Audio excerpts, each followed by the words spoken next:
BBM dan juga gas LPG yang hendak diselundupkan ini dimuat dalam 3 kendaraan, masing-masing 2 kendaraan bak terbuka dan 1 minibus.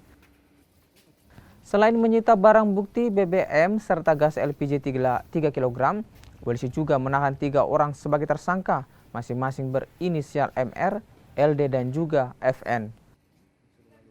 BBM serta gas LPG 3 kg ini rencananya akan diselundupkan ke Morowali, Sulawesi Tengah.